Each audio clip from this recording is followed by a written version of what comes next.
चलो जी स्टूडेंट्स, तो बात करते हैं इस वीडियो में, राइट। तो ये वीडियो बेसिकली क्या है, ये वीडियो है third part of the 11.3 introduction.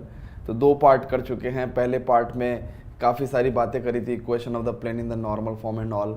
फिर दूसरे पार्ट में और फर्दर प्रोसीड किया हमने, है ना, और फर्दर एक्सटेंड किया। सो फाइनली ये लास्ट पार्ट है। इसमें भी हम लोग 4 टॉपिक डिस्कस करेंगे 11.3 के। What coplanarity of two lines, right, and angle between two planes, and distance of a point from a plane, and angle between a line and a plane, right? So बहुत ही टुच्चे से ये topic है ना। तो let's just complete all of them, ठीक है। बहुत ही टुच्चे से चैप्टर, बहुत ही, मतलब वैसे तो चैप्टर ही टुच्चा है, लेकिन ये टॉपिक बहुत ही टुच्चे है ना। तो बहुत ध्यान से देखते हैं। कोप्लेनरिटी ऑफ टू लाइंस, है ना, ध्यान से इसको फील करके करेंगे, है ना। फील इंपॉर्टेंट है, इसलिए मैंने इतने सारे पार्ट्स में आपको इसको कराया है। कोप्लेनरिटी, कोप्लेनरिटी का मतलब क्या है, ऑफ टू लाइंस का मतलब क्या है भैया, कि कोप्लेनर का मतलब क्या है सबसे पहले तो, कोप्लेनर का मतलब क्या है सबसे पहले तो, कोप्लेनर का मतलब होता है कि एक ही प्लेन पे लाई होने वाली चीजें, है ना। सेम प्लेन, को मतलब सेम प्लेन। तो कभी भी कोई दो लाइन, है ना, लेट्स से ये बोर्ड भी तो हमारा क्या है, बोर्ड भी तो प्लेन ही है। तो इस पे दो लाइन लाई कर रही हैं, इस पे दो लाइन लाई कर रही हैं। Let's say this is line L1 and this is line L2, है ना। वो इस प्लेन पे लाई कर रही हैं। इस बात की क्या गारंटी और क्या कंडीशन है, ठीक है ना। तो मैंने कहा कोई बात नहीं भाई, देखो लाइन की इक्वेशन आपको पता ही होती है ना। लाइन की इक्वेशन क्या है, लेट्स से इस पे कोई पॉइंट A1 यहाँ पे है, जिसका पोजीशन वेक्टर A1 वेक्टर है ना। ये इस पॉइंट का पोजीशन वेक्टर है ना, ठीक है। और L2 लाइन पे ये कोई पॉइंट है लेट्स से, या ये कोई पॉइंट है लेट्स से A, उसका पोजीशन वेक्टर है A2, ठीक है ना, ठीक है। अच्छा, लाइन L1 के पैरेलल लेट्स से कोई वेक्टर है B1 vector, and line L2 के पैरेलल लेट्स से कोई वेक्टर है पैरेलल B2 वेक्टर, है ना। अच्छा, मैं किसी से भी पूछूंगा तो वो बता देगा कि भाई equation of line L1, equation of line L1, ठीक है ना। तो कितना हो जाएगा, simple we can say that R is equal to A vector, A1 vector plus lambda times B1 vector. अच्छा, इक्वेशन ऑफ लाइन L2 की अगर मैं बात कर दूं, इक्वेशन ऑफ लाइन L2 की अगर मैं बात कर दूं, तो R vector is equal to A2 vector plus lambda times या mu times B2 vector we can say, ठीक है। आ रही बात समझ में? अच्छा, अब बहुत ही ध्यान से समझेंगे बच्चों, बहुत ही ध्यान से समझेंगे एक बात, बहुत ही ध्यान से समझेंगे। मेरे को इसकी कोप्लेनरिटी चेक करनी है, कोप्लेनरिटी चेक करनी है। मैं एक झटके में करके दिखा दूंगा, एक झटके में मैं उसको करके दिखा दूंगा, ठीक है। क्या तो मैं एक बात बोल रहा हूं कि A2 vector minus A1 vector जिंदगी में कौन सा वेक्टर होगा, ये वाला चेक कर लो, ये वाला। और ये वेक्टर प्लेन पे लाई कर रहा है, लाई ऑन प्लेन, चेक कर लो। अच्छा, अब क्योंकि फ्री वेक्टर का कॉन्सेप्ट है बेटा, फ्री वेक्टर का कॉन्सेप्ट है, तो ये वेक्टर कहीं यहां पे भी हो सकता है। एंड यहां होने की वजह से अगर मैं B2 क्रॉस B1 कह दूं या B1 क्रॉस B2 कह दूं, लेट्स से अगर मैंने B2 क्रॉस B1 कहा, B2 क्रॉस B1 कहा, तो एक वेक्टर कैसा होगा, perpendicular to both the vectors B1 and B2। इस डायरेक्शन में कहीं आपका क्या होगा, B1 क्रॉस B2 होगा। तो यानी कि मैं ये लिख दूंगा कि भाई B1 क्रॉस B2 या for that matter B2 cross B1 will be perpendicular to plane. देखो, अगर हम राइट हैंड थंब रूल लगाएं, है ना, या फिर हम लोग स्क्रू रूल लगाएं, राइट, तो हम टाइट करेंगे तो B2 क्रॉस B1 इस डायरेक्शन में होगा, है ना, B2 क्रॉस B1 इस डायरेक्शन में होगा, और इसके जस्ट ऑपोजिट में B1 क्रॉस B2 होगा। लेकिन होगा वो भी परपेंडिकुलर ही होगा, वो भी परपेंडिकुलर ही दोनों वेक्टर के। सो B1 क्रॉस B2, तो टेक्निकली B1 क्रॉस B2 क्या हो गया, परपेंडिकुलर टू प्लेन हो गया। सिंपल सी बात है भाई, ठीक है। अच्छा, अगर ऐसा है तो एक प्लेन पे लाई कर रहा है, एक वेक्टर प्लेन के परपेंडिकुलर है, तो क्या इनकी डॉट प्रोडक्ट, क्या इनकी डॉट प्रोडक्ट जीरो नहीं हो जाएगी, जीरो नहीं हो जाएगी। चेक कर लो, चेक कर लो भाई, यही तो कंडीशन ऑफ कोप्लेनरिटी है।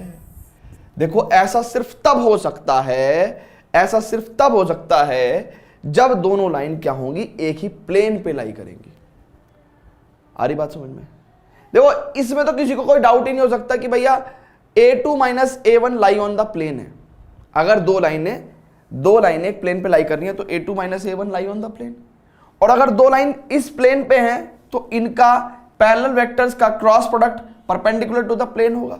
तो यही कंडीशन ऑफ कोप्लेनरिटी है, सिंपल सी बात है। So this is the condition of coplanarity, है ना, condition of coplanarity, condition of coplanarity. ठीक है बेटा, बहुत ही आसान काम है ये करना। अच्छा, this is the vector form, है ना, ये क्या है बेटा, वेक्टर फॉर्म है, चेक कर लो, वेक्टर फॉर्म है। ठीक है, वेक्टर फॉर्म है। नाउ अब ये वेक्टर फॉर्म है तो इसका मतलब हमारे पास कार्टेशियन फॉर्म भी होगा। ध्यान करो कुर्बानी, क्या चेक कर लो। देखो लाइन की कार्टेशियन इक्वेशन किस फॉर्मेट में होगी, लाइन की कार्टेशियन इक्वेशन किस फॉर्मेट में होगी। अगर मैं इसी लाइन को कार्टेशियन फॉर्म में लिखूं तो x minus x1 upon a1 लिखूंगा, y minus y1 upon b1 लिखूंगा, z minus z1 upon c1 लिखूंगा। अच्छा, यहां पे मैं क्या लिखूंगा, x minus x2 upon a2 लिखूंगा, y minus y2 upon b2 लिखूंगा, z minus z2 upon c2 लिखूंगा।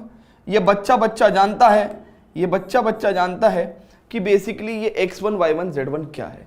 ये x1 y1 z1 बेटा इस पॉइंट के कोऑर्डिनेट्स हैं,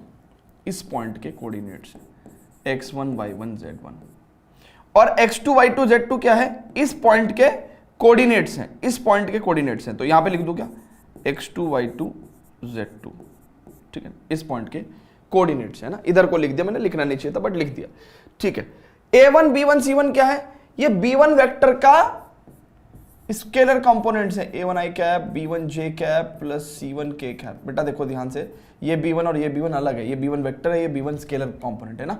ओके, सो b2 वेक्टर क्या है, it is a2 i cap, b2 j cap, c2 k cap, a2 i cap plus b2 j cap plus c2 k cap. Check कर लो। ठीक है भाई, ठीक है। Is it clear to everyone? Very good. चलो भैया आगे बढ़ते हैं। अब अगर ऐसा हो गया तो मैंने आपको एक छोटी सी बात बताई थी, स्केलर ट्रिपल प्रोडक्ट को इस्तेमाल करना। देखो जिंदगी में कभी भी अगर आपके पास बहुत ध्यान से देखना, अगर आपके पास a dot b cross c है एंड गलती से आपके पास बेसिकली a वेक्टर क्या है, it is a1 i cap plus a1 i cap plus a2 j cap plus a3 k cap, and b vector is let's से b1 i cap plus b2 j cap plus b3 k cap. अगर c vector is आपके पास है c1 i cap plus c2 j cap plus c3 k cap. तो scalar triple product यानी कि a dot b cross c क्या होता है, simple एक डिटर्मिनेंट होता है जिसमें पहला रो a वेक्टर के स्केलर कंपोनेंट होंगे यानी कि a1 a2 a3, दूसरा रो b वेक्टर के स्केलर कंपोनेंट्स होंगे यानी कि b1 b2 b3, तीसरा जो रो है वो c वेक्टर के स्केलर कंपोनेंट्स होंगे यानी कि c1 c2 c3। चेक कर लो। ठीक है, अगर ऐसी बात है तो इसका मतलब क्या है कि यहां पे भी हम लोग क्या करेंगे, पहले रो में a2 माइनस a1 के स्केलर कंपोनेंट्स लिखेंगे। a2 माइनस a1 के स्केलर कंपोनेंट्स कितने हैं बेटा, x2 minus x1, y2 minus y1, z2 minus z1। दूसरी रो में क्या लिखेंगे बेटा, b1 वेक्टर के scalar components a1 b1 c1, b2 तीसरी रो में क्या लिखेंगे, b2 वेक्टर के स्केलर कंपोनेंट्स यानी कि a2 b2 c2। चेक कर लो, this is the condition of the coplanarity of two lines in the cartesian form, है ना। सो ये क्या है भैया, आपकी कार्टेशियन फॉर्म। उम्मीद करता हूं 150% सभी को समझ में आ गया होगा, राइट। इतना आसान टॉपिक है, इस पे एक क्वेश्चन करेंगे तो 200% समझ में आ जाएगा। ठीक है, एक क्वेश्चन करें क्या, एक क्वेश्चन करें क्या, फटाफट से वीडियो को पॉज करके नोट कर लो, pause the video, note it down. Very good बेटा, वेरी गुड वेरी गुड। आगे चलते हैं, आगे चलते हैं। चलो जी, तो show that the lines this are coplanar. ये लाइन्स क्या हैं, कोप्लेनर हमको शो करनी है। अभी तो बताया चचा क्या कि कभी भी दो लाइन आपको ऐसे दे रखी हूं, कैसे दे रखी हूं, ऐसे दे रखी हूं। पूरा फॉर्मूला लिख लेते हैं, कोई दिक्कत नहीं है, हमें भी जल्दी नहीं है, तुम्हें भी नहीं होनी चाहिए। मान लो लाइन L1 ये है, मान लो line L2 is x minus x2 upon a2, y minus y2 upon b2, z minus z2 upon c2। मान लो ये दो लाइंस ऐसे हैं।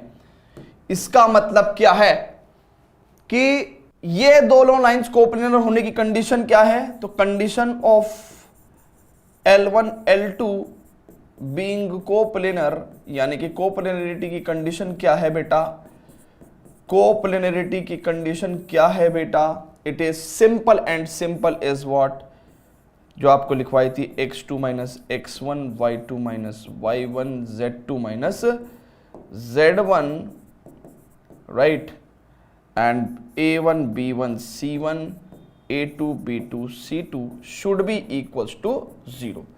तो इसका मतलब आपको क्या करना है भाई, आपको क्या करना है भाई, आपको इसको कोप्लेनर दिखाने के लिए सबसे पहले तो ये देखना चाहिए कि क्या लाइन में, लाइन की दोनों इक्वेशन में x y z के कोफिशिएंट +1 है कि नहीं है, +1 है, +1 है तभी ये इससे कंपेरेबल है, ठीक है ना।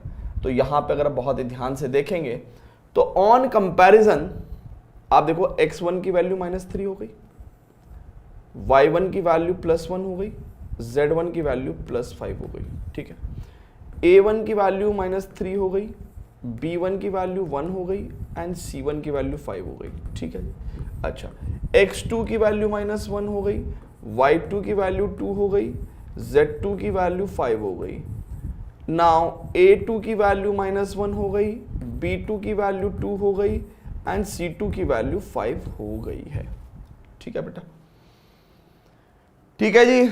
अब क्या करना है आपको, to show this lines are coplanar, so for coplanarity you have to find out x2 minus x1, y2 minus y1, z2 minus z1, a1 b1 c1 and a2 b2 c2। इस डिटरमिनेंट को आपको 0 show करना है। तो ये x2 minus x1 कितना होगा भैया, देखो ध्यान से, -1 माइनस 3, तो यानी कि -1 + 3 प्लस का 2। y2 माइनस y1 की अगर हम बात करें तो 2 माइनस 1 1, z2 माइनस z1 की बात करें तो 0, a1 b1 c1 यानी कि -3 1 और 5, a2 b2 c2 यानी कि -1 2 5। Now solving this what we can have, तो एक्सपेंडिंग अलोंग रो 1 क्या आ जाएगा आंसर, इट्स बेसिकली सिंपल, 2 × 1 × 5 5, -5 दूनी 10 एंड माइनस का 1 एंड दिस इज -3 × 5 माइनस का 15 एंड प्लस का 5, right. So basically you have got कितना, माइनस का 5 दूनी 10 एंड माइनस का 10 इंटू -1 यानी कि प्लस का 10 which is equal to 0। Yes, ये चीज क्योंकि आपकी 0 आ गई तो yes these lines are, yes these lines are coplanar, yes given lines are coplanar, given lines are coplanar. Simple formula based question है, बस आपको थोड़ा सा फील होना चाहिए चीजों को, ठीक है। क्लियर है क्या, हो गया 200% क्लियर। फटाफट से इसको नोट करेंगे, pause the video, note it down, let's proceed to the next topic. Okay, चलो जी स्टूडेंट्स, आगे बढ़ते हैं। चलो जी स्टूडेंट्स, तो अब देखते हैं एंगल बिटवीन टू प्लेन्स, है ना, बड़ा ही टुच्चा सा टॉपिक है ये, ध्यान से देखते हैं इसको। कैसे करेंगे भाई, दो प्लेन्स के बीच में एंगल की बात कर रहा हूं मैं, है ना। अच्छा, एक बात समझेंगे बच्चों, एक बात समझेंगे, थोड़ा सा अगर आप अपनी बुद्धि का प्रयोग करेंगे, तो मैं एक बात कह सकता हूं कि एक प्लेन कहीं ना कहीं जब आप उसको ऐसे देखते हैं तो वो स्ट्रेट लाइन की तरह दिखता है, कहीं ना कहीं वो एक स्ट्रेट लाइन की तरह दिखता है क्या? अरे एक प्लेन स्ट्रेट लाइन की तरह दिखता है कि नहीं दिखता है अगर ऐसे देखोगे, ठीक है। अच्छा, तो लेट्स से ये प्लेन π1 है and let's say there is another plane which is π2। ऐसा मैं इसलिए कर रहा हूं, मैं 3D में भी बना सकता हूं, मैं 3D में भी बना सकता हूं, मेरे को कोई प्रॉब्लम नहीं है, बट आपको ऐसे फील ज्यादा अच्छे से हो पाएगा, ऐसे ज्यादा अच्छे से फील हो पाएगा। अब मेरी बात समझना बेटा, अब मेरी बात समझना बेटा, दो प्लेन्स के बीच में एक्यूट एंगल भी है एंड ऑब्ट्यूज एंगल भी है, हमको एक्यूट एंगल निकालना है, सिंपल सी बात है। मैंने कहा कि देखो ये π1 प्लेन है, इसकी इक्वेशन कहीं ना कहीं r.n1 vector is equal to d1 होगी, एंड ये π2 प्लेन है और इसकी equation r vector dot n2 vector is equal to d2 होगी। चेक कर लो। और अगर ऐसा होगा तो इसका मतलब क्या है बेटा कि इस प्लेन के ऊपर ये नॉर्मल वेक्टर हो गया और इस प्लेन के ऊपर ये नॉर्मल वेक्टर हो गया और ये एंगल भी थीटा हो गया। नहीं आ रही बात समझ में, नहीं आ रही बात समझ में, नहीं आ रही बात समझ में। ध्यान से देखो, बड़ी टुच्ची सी बात है, बड़ी टुच्ची सी बात है भाई मेरे। हमने कहा कि भाई let π1 and π2 be two given planes, π1 and π2 be two given planes, और हमको क्या करना है, and theta be the acute angle between them, acute angle between them, और हमको ये थीटा निकालने का है, हमको ये थीटा निकालने का, एंगल बिटवीन टू प्लेन्स, है ना। हमने सिंपल सी बात कही कि भैया अगर π1 प्लेन ऐसा है तो π1 प्लेन पे जो नॉर्मल होगा ये n1 वेक्टर होगा और π2 प्लेन पे भी एक नॉर्मल होगा, ये n2 वेक्टर होगा। और मैं कह रहा हूं ये एंगल भी थीटा है। आप कह रहे हो कि कैसे सर? देखना मेरे भाई, देख देख देख देख देख देख देख देख, समझ समझ समझ। ये 90 है, अगर ये पूरा 90 है तो ये थीटा, तो ये 90 माइनस थीटा। अच्छा, ये भी 90 है तो ये थीटा, तो ये 90 माइनस थीटा।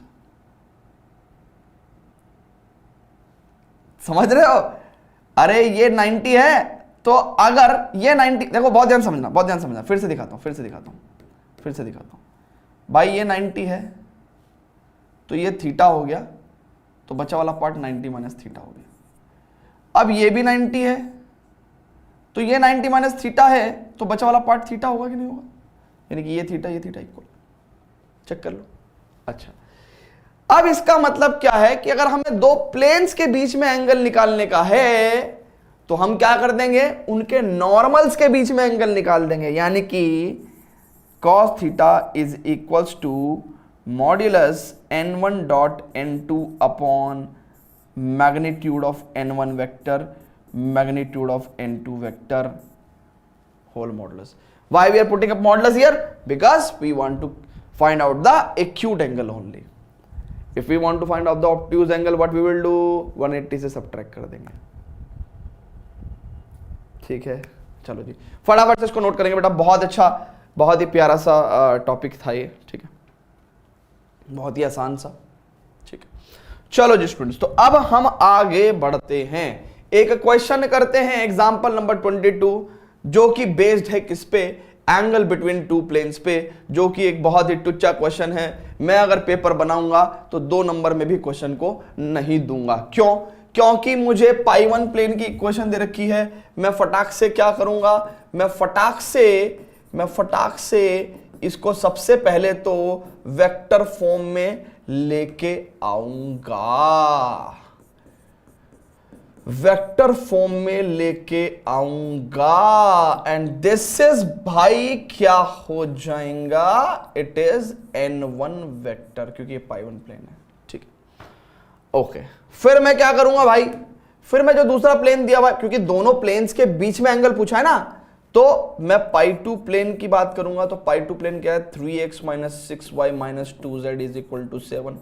तो मैं क्या करूंगा, r dot 3i minus 6j minus 2k cap is equals to 7.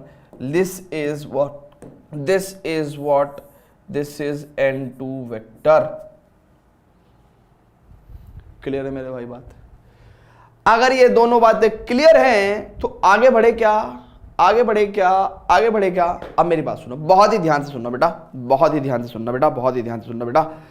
क्या कि भैया दो प्लेन्स के बीच में आपने जो एंगल का फॉर्मूला बताया था, दो प्लेन्स के बीच में आपने जो एंगल का फॉर्मूला बताया था, ये पाई1 है, ये पाई2 है, इसके बीच में थीटा एंगल आपने बताया था कितना, कैसे निकलता है? इट इज, अरे भावनाओं में बह गई क्या, इसको कम कर लेते हैं। So cos theta is equals to modulus of n1 dot n2 upon magnitude of n1 magnitude of n2 is equals to, so n1 dot n2 कितना हो जाएगा?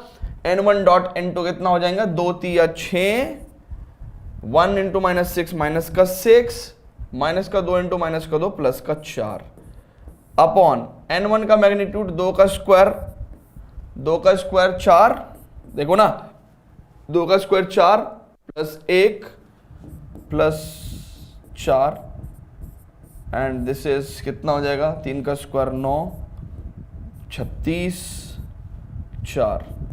तो भैया अपनी तो कहानी बहुत सिंपल से आ गई। यहाँ पे कितना हो गया? ऊपर तो 4 आ जाएगा और नीचे मेरे भाई 9 का स्क्वायर रूट 3 और 49 का स्क्वायर रूट 7।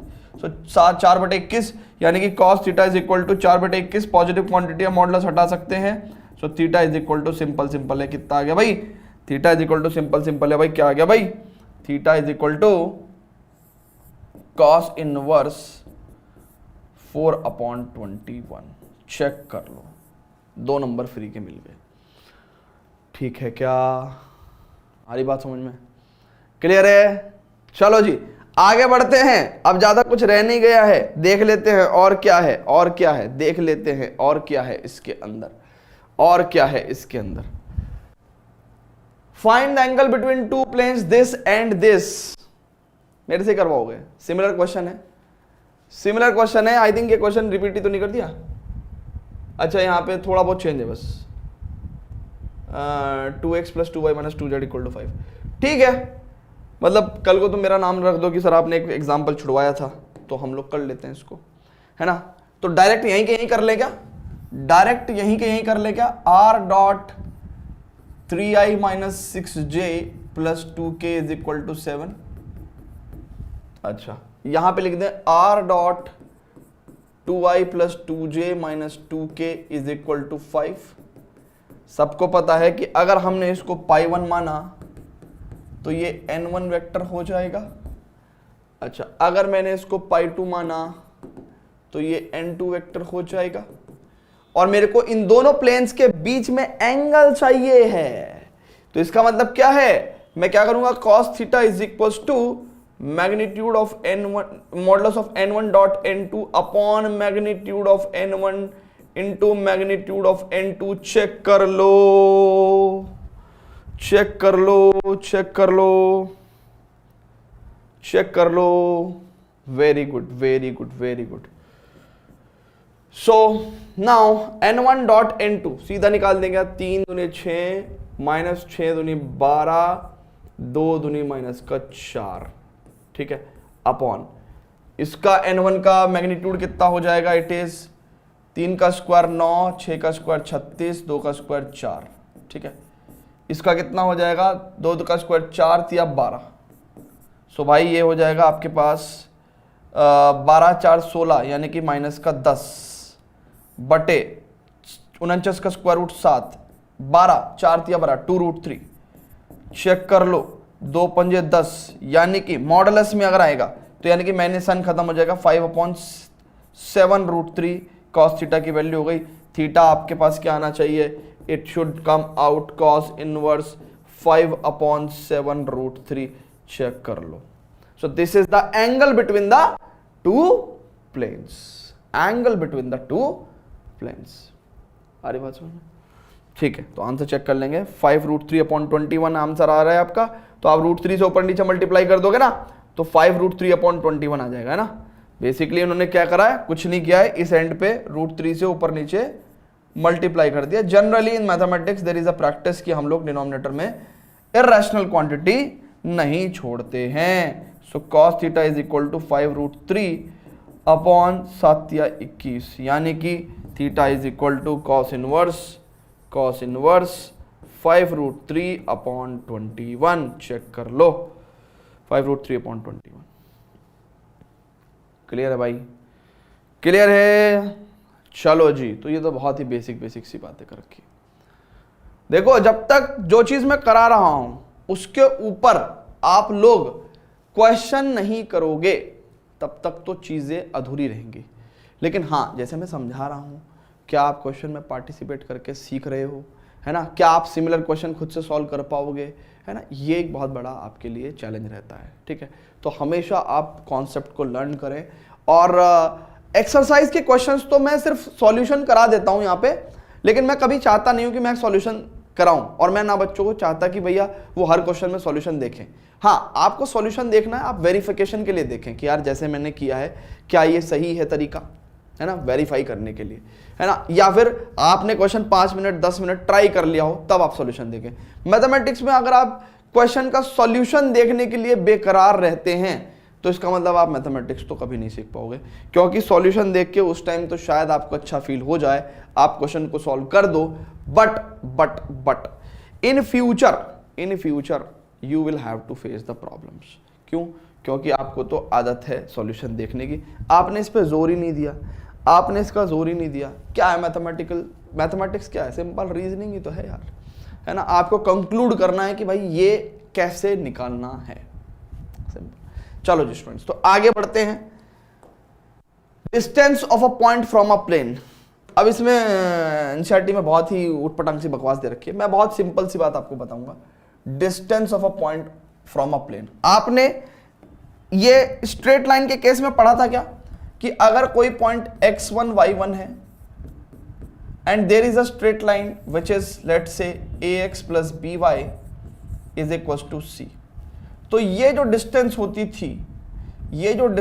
थी, डिस्टेंस का मतलब क्या है? परपेंडिकुलर डिस्टेंस, क्योंकि ऐसे तो दुनिया भर के डिस्टेंस पॉसिबल है ना भाई, ऐसे तो दुनिया भर के डिस्टेंस पॉसिबल है, लेकिन परपेंडिकुलर डिस्टेंस सिर्फ एक ही होगी, तो इसका मतलब वो हम लोग परपेंडिकुलर डिस्टेंस की ही बात करते हैं। तो स्ट्रेट लाइन के केस में मैंने आपको बताया था कि ये डिस्टेंस कितनी होती है। सिंपल हम लोग क्या करते हैं, ax1 plus by1 minus c upon √a² plus b²। ये फॉर्मूला मैंने सबको बताया था, आपको याद होगा स्ट्रेट लाइन के केस में। बस प्लेन के केस में भी हम लोग क्या कर देते हैं, इसी तरीके से फॉर्मूला लगा देते हैं ना। सो प्लेन के केस में भी हम लोग बड़े प्यार से इस तरीके से फॉर्मूला लगा देंगे कि मान लो कोई पॉइंट x1 y1 z1 है, मान लो कोई पॉइंट x1 y1 z1 है एंड किसी प्लेन, है ना, किसी प्लेन, लेट्स से प्लेन की इक्वेशन दे रखी है ax plus by plus cz is equals to d, ठीक है। और इस पॉइंट की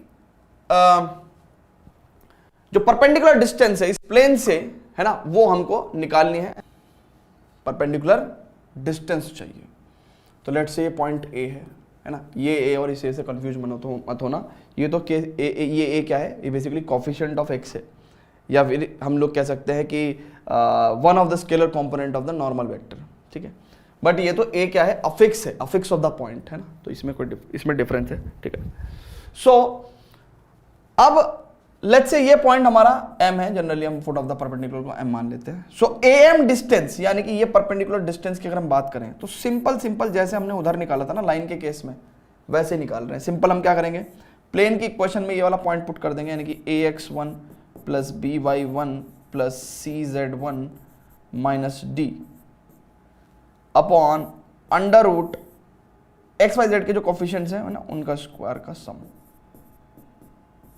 ठीक है। अब आपको एनालॉजी दिखाई देगी होगी कि वो फॉर्मूला और ये फॉर्मूला, ठीक है, दिखाई दे गई क्या? Very good, very good. Now बेटा बहुत ही ध्यान से देखेंगे, आगे चलते हैं।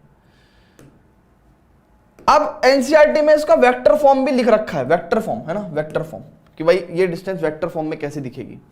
तो वेक्टर फॉर्म में इस पॉइंट का position vector let's say A vector हो गया, एंड इस पर्टिकुलर प्लेन की इक्वेशन लेट्स से कैसे हो गई, a i cap plus b j cap plus c k cap is equal to d, right. And ये आपका क्या हो गया भैया, नॉर्मल वेक्टर हो गया ना, नॉर्मल वेक्टर या एन वेक्टर बोल दो, है ना, स्मॉल एन वेक्टर बोल दो, ये बेसिकली आपका एन वेक्टर हो गया, normal vector.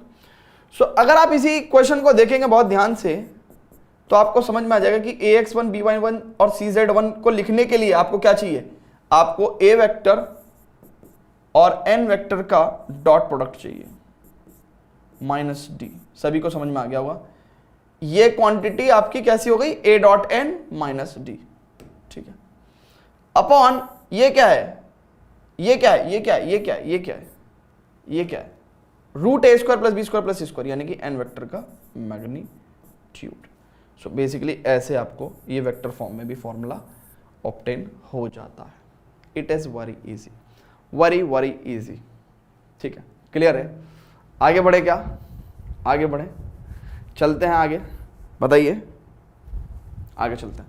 Okay, so students आगे चलते हैं, एंड आगे बढ़ते हुए let us just proceed to the example number 24।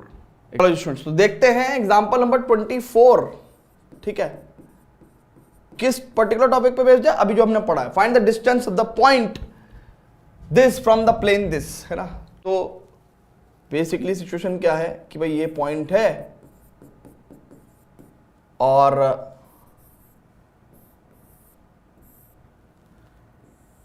ये डिस्टेंस बेसिकली हमको चाहिए है ना, ये डिस्टेंस हमको चाहिए है।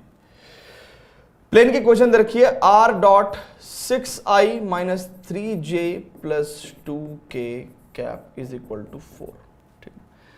अब ये डिस्टेंस निकालने के लिए मेरे को फॉर्मूला पता है, और मैं खुद पर्सनली क्या पसंद करता हूं, कार्टेशियन फॉर्म वाला फॉर्मूला, क्योंकि वो स्ट्रेट लाइन में भी हम इस्तेमाल करा करते थे, ये वाला फॉर्मूला, क्योंकि हम लोग स्ट्रेट लाइन में इस तरह से इस्तेमाल करते थे, तो हमें अभी भी ध्यान है। चलो, तो मैं सबसे पहले उसके लिए क्या करूंगा, इक्वेशन को कार्टेशियन फॉर्म में तोड़ लूंगा, यानी कि 6x minus 3y plus 2z minus 4 equal to 0। Now simple distance की अगर मैं बात करूं तो डिस्टेंस कितनी हो जाएगी भैया, इट इज ax1, फॉर्मूला तो ये है ना, ax1 plus by1 plus cz1 minus d upon under root a square plus b square plus c square. और इसी चक्कर की वजह से ये मैं डी नहीं लिखता हूं, है ना, यहाँ डी रिपीट हो जाता है। सो लेट्स से मैंने इसको लिख दिया कितना, ए पॉइंट ये है, ठीक है ना, एंड देन तो हम इसको in comparable form a x plus b y plus c z की फॉर्म में माइनस डी की फॉर्म में equal to 0, and this point is let's say A M. So basically हम लोग ए एम डिस्टेंस की बात कर रहे हैं, ठीक है। ओके, नाउ अब बहुत ही ध्यान से समझेंगे। सो बेसिकली क्या कर रहे हैं हम लोग, इट इज, अच्छा ये ए भी रिपीट हो रहा है ना, ए भी रिपीट हो रहा है, तो मैं इसको पी बोल देता हूं, ठीक है। और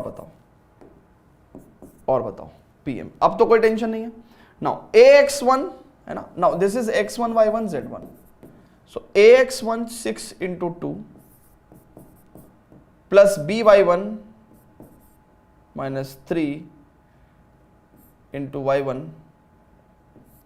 5 प्लस cz1, यानी कि c is what 2 into minus 3 minus का 4 upon under root a square, यानी कि 6 का स्क्वायर 36, b का स्क्वायर यानी कि 9, एंड c का स्क्वायर यानी कि 4। यानी कि इसका मतलब क्या हुआ, 6 दूनी 12, 5 तिया 15, माइनस का 6 माइनस का 4 upon 7। Okay, now what we can say, ये कितना हो गया भैया, 15 6 4 10 25, 25 में से 12 का माइनस का 13, यानी कि प्लस 13/7। दिस मॉडुलस है ना ये, तो प्लस 13/7। सो डिस्टेंस कितना आ गया, 13/7। चेक कर लो, ठीक है, सिंपल है, बहुत ही सिंपल है। जिसको कोऑर्डिनेट आता है उसको 3 डायमेंशनल ज्योमेट्री भी आती है, ठीक है। ओके, चलो जी आगे बढ़े, यहां तक हमने कर लिया है, ठीक है। एंड इसी वजह से ये एक्सरसाइज इंट्रोडक्शन मैंने 3 पार्ट में रिकॉर्ड करी है, क्योंकि अब एक्सरसाइज में कुछ बचा नहीं है, एक्सरसाइज में आपको सिमिलर क्वेश्चन ही मिलेंगे, है ना। बेसिकली मुझे तो सारे के सारे कॉन्सेप्ट सिखाने थे आपको, ठीक है। चलो जी स्टूडेंट्स, तो चलो जी, angle between a line and a plane, angle between a line and a plane, बहुत ही प्यारा सा टॉपिक है। देखते हैं क्या है ये। भैया बात है ऐसी कि खतौली के पास है भैंसी। हमने कहा है कि एक प्लेन है और एक लाइन है,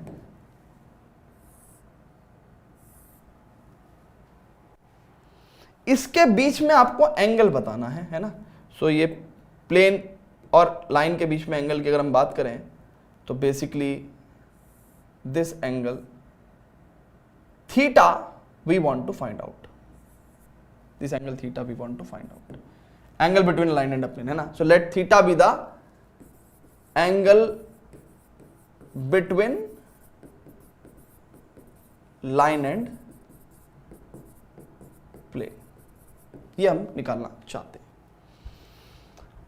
नाउ भाई, अगर ये प्लेन की equation r dot n vector is equal to D है, तो क्या मैं ये कह सकता हूं कि इस प्लेन पे जो नॉर्मल है वो ये है, और क्योंकि ये नॉर्मल है इस प्लेन पे, तो ये अगर थीटा है तो ये 90 माइनस थीटा होगा, और क्योंकि ये जो लाइन है, इस लाइन की इक्वेशन लेट से मैं कह देता हूं क्या है, R vector is equal to A vector plus lambda times B vector. तो इसका मतलब इस डायरेक्शन में कोई वेक्टर कितना होगा, बी वेक्टर होगा। भाई लाइन के पैरेलल या लाइन के अलोंग बी वेक्टर होगा, ठीक है। तो यानी कि मेरे को एक बात तो पता चलेगी कि एन वेक्टर और बी वेक्टर के बीच में जो एंगल है वो 90 माइनस थीटा का एंगल है, and we want to find out theta angle. So cos 90 minus theta का फॉर्मूला तो मैं लगा सकता हूं, which is what, which is N dot B upon magnitude of N magnitude of B, and इसका भी मॉडुलस। क्यों, क्योंकि मैं क्या चाहता हूं, एक्यूट एंगल निकालना चाहता हूं। थीटा अगर एक्यूट है तो 90 माइनस थीटा भी एक्यूट होगा, ठीक है। तो इसका मतलब हमको क्या मिल गया, हमको फॉर्मूला मिल गया sine theta is equal to N dot B upon magnitude of N magnitude of B. This is it, this is it. इसको उठा के ले चलूं क्या, तो कंफ्यूज मत हो जाना। इस केस में थीटा निकालने के लिए, इस केस में थीटा निकालने के लिए आपको साइन लिखना होता है, यहां पे साइन लिखना होता है। आ रही बात समझ में, बहुत ही इजी काम है। तो यानी कि हमने theta angle between the line and the plane निकाल दिया। This is our main formula. बहुत ही सिंपल सी बात है, कोई टेंशन की बात ही नहीं है। एक क्वेश्चन कर लें इस पे, है ना, एक क्वेश्चन कर लेते हैं, एक क्वेश्चन कर लेते हैं। अब एक क्वेश्चन कर लेते हैं। तो जैसे कि हमारे पास angle between the line and the plane पूछा है, तो सबसे पहले तो मैं फॉर्मूला लिख देता हूं। फॉर्मूला कितना है, sine theta is equal to modulus N dot B upon magnitude of N vector magnitude of B vector, है ना, ठीक है। Where theta is the angle between line and plane, angle between line and plane, between line L, जिसकी इक्वेशन क्या है, r vector equal to a plus lambda times b vector, यानी कि b वेक्टर लाइन के पैरेलल वेक्टर है, and plane which is r vector dot n vector is equal to d, ठीक है ना। तो n वेक्टर की और b वेक्टर की अपनी अपनी सिग्निफिकेंस है। b vector is the a vector parallel to line and n vector is the vector perpendicular to the plane, ठीक है। नाउ ये तो फॉर्मूला हो गया। नाउ लाइन ये है हमारे पास, लाइन स्टैंडर्ड फॉर्मेट में है, हाँ स्टैंडर्ड फॉर्मेट का मतलब x y z के कोफिशिएंट +1 होने चाहिए, एंड द प्लेन की इक्वेशन वो है। तो प्लेन की इक्वेशन को मैं वेक्टर फॉर्म में लिख सकता हूं क्या, r डॉट, ये प्लेन हमारा क्या है, r dot, this is 10i cap plus 2j cap minus का 11k cap is equal to 3, यानी कि यानी कि this vector is basically N vector. अच्छा, लाइन की अगर मैं बात करूं तो लाइन के पैरेलल वेक्टर कौन सा निकल के आएगा, बी वेक्टर कैसा निकल के आएगा, 2i cap plus 3j cap plus 6k cap, है ना। पैरेलल वेक्टर के डायरेक्शन रेशो से तो दिए हुए था नीचे, ठीक है। सो इसका मतलब हमको साइन थीटा निकालने के लिए सिंपल फॉर्मूला लगाना है, it is n dot B, यानी कि n डॉट बी अगर करेंगे तो 10 दूनी 20, 2 दूनी 2 तिया 6, 11 छिंग 66, ठीक है, अपॉन मैग्नीट्यूड ऑफ n कितना हो जाएगा, इट इज 10 का स्क्वायर 100 प्लस 2 का स्क्वायर 4 प्लस 11 का स्क्वायर 121, ठीक है ना। एंड b वेक्टर का मैग्नीट्यूड कितना हो जाएगा, इट इज 2 का स्क्वायर 4, 3 का स्क्वायर 9, 6 का स्क्वायर 36, यानी कि साइन थीटा की वैल्यू कितनी हो जाएगी भैया हमारे पास, ये 66 में से 20 और 6 26, बेसिकली तो पहले तो माइनस का 60 हो जाएगा, यानी कि माइनस का 40 ऊपर, माइनस का 40। अच्छा, ये 125 225 15 का स्क्वायर होता है और ये 7 का स्क्वायर होता है। सो 5 तिया 15, 5 अट्ठे 40, यानी कि साइन थीटा की वैल्यू कितनी हो जाएगी, साइन थीटा की वैल्यू हो जाएगी प्लस का 8/21, यानी कि थीटा की वैल्यू हो जाएगी आपके पास साइन इनवर्स 8/21। चेक कर लो। सो यहाँ पे आपका 3D का इंट्रोडक्शन खत्म हो जाता है सक्सेसफुली, राइट। सभी को समझ में आया, मजा आया आपको 3D में, कोई दिक्कत है तो बताओ, ठीक है। ओके, तो आंसर चेक कर लेते हैं, साइन इनवर्स 8/21, ठीक है स्टूडेंट्स। तो मिलते हैं नेक्स्ट वीडियो में, इसके क्वेश्चंस को सॉल्व करेंगे। Till then good bye, love you all, bye bye.